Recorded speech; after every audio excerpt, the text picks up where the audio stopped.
فقہ کی کتابوں میں صدیوں سے ایک مسئلہ چلا آ رہا ہے، مجتہدین اس کے قائل ہیں، چاروں ائمہ اس کے قائل ہیں کہ جب لڑکی کا نکاح ہوگا تو اس کے ہم پلہ میں ہوگا، پیرلل ہوگا، لڑکا اس کا کفو ہونا چاہیے، برابر کا یا اس سے اونچا ہونا چاہیے۔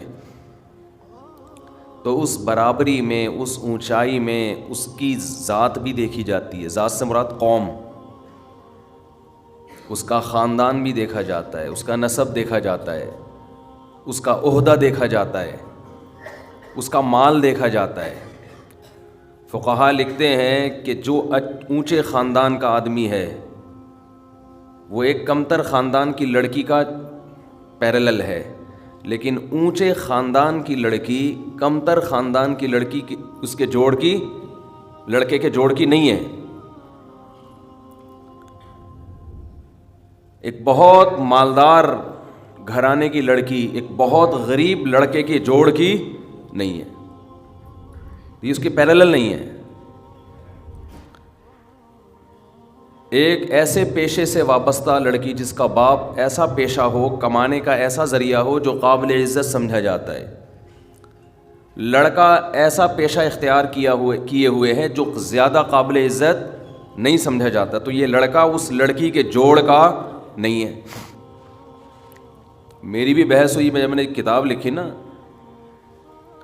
تعدد زوجات پر، زیادہ شادیوں پر، جب میں نے کتاب لکھی تو اس میں نے یہ بھی ڈیٹیل بیان کی ہے کہ ایک بیوی پر قناعت کا نتیجہ ہے کہ لڑکیوں کے رشتے ان کے جوڑ میں نہیں ہو رہے، پیرلل نہیں ہو رہے، نہ خاندانی لحاظ سے، نہ مالی لحاظ سے، نہ پیشے۔ لڑکیاں اپنے سے کمتر میں جا رہی ہیں، سپلائی زیادہ ہے، ڈیمانڈ کم، تو ڈیمانڈ کم ہونے سے ویلیو، بولو، جب چینی بہت زیادہ ہو، خریدار نہ ہو تو چینی اوپر جائے گی نیچے آئے گی، ویلیو کم، اس کو اس کے اوریجنل ریٹ نہیں ملیں گے۔ تو ایسے ہی لڑکیاں ہول سیل کے حساب سے ہیں، ڈیمانڈ ہے ایک ہی رکھنی ہے ہر آدمی نے، تو عورت کی ویلیو کیا ہو گئی؟ لڑام سے نیچے، اس کو نہ اس کے جوڑ کا رشتہ مل رہا ہے، مہر بھی اس کے جوڑ کا نہیں مل رہا، پونے 5,000، 3,500، پونے 4,000 یہ مہر چل رہا ہے مارکیٹ میں، کچھ بھی اس کو اس کے جوڑ کا، بس یہ دیکھتے ہیں کہ انسان کا بچہ ہو، لڑکا ہو، بس اتنا کافی ہے، کچھ چرس ورس نہ پیتا ہو۔ کچھ دنوں میں یہ شرط بھی ختم ہو جائے گی، چرسی ہو بھلے۔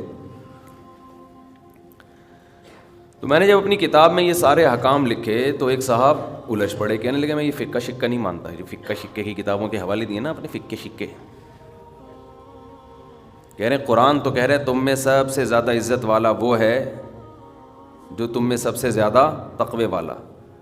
آپ نے بول دیا کہ لڑکا قابل عزت ہونا چاہیے۔ جتنی لڑکی اور عزت میں چند چیزیں دیکھی جاتی ہیں، خاندان ہے، نسب ہے، اور پیسہ ہے، دینداری بھی اس میں، سب سے پہلے تو دینداری ہے، تو اور بھی چیزیں ہیں۔ تو انہوں نے کہا یہ نسب وسب کیا ہوتا ہے، خاندان کیا ہوتا ہے، پیشہ کیا ہوتا ہے؟ فقہا لکھتے ہیں ایک لڑکی کسی بڑے آفیسر کی بیٹی ہے، بعض لوگوں کے پاس پیسہ کم ہوتا ہے لیکن جس شعبے سے وابستہ ہیں وہ شعبہ قابل عزت ہے۔ اب ٹیچر ہے، آپ کے کوئی ٹیچر ہیں، کم تنخواہ ہے، لیکن ٹیچر ہونا ایک عزت، ایک قابل عزت ہے نا۔ آپ کسی کو بتاتے ہیں میں کس یونیورسٹی میں کیا ہوں، پروفیسر ہوں، لیکچرار ہوں، بریگیڈیئر ہوں، کرنل ہوں، جج ہوں، ہائی کورٹ میں وکیل ہوں، اور اگر آپ سے کوئی پوچھے کہ جی آپ کا پیشہ کیا ہے، جی میں بھنگی ہوں، ایک مثال دے رہے ہیں، تو حرام تو وہ بھی نہیں ہے اگر آپ محنت کر کے کما رہے ہیں،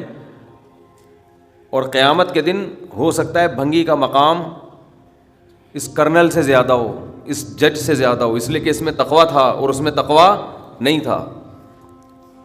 تو اصل عزت تو اس بھنگی کی ہے جس میں تقویٰ ہے۔ اکرمکم عند اللہ اتقاکم، اللہ کی نظر میں زیادہ قابل عزت کون ہے؟ جس میں تقویٰ ہے۔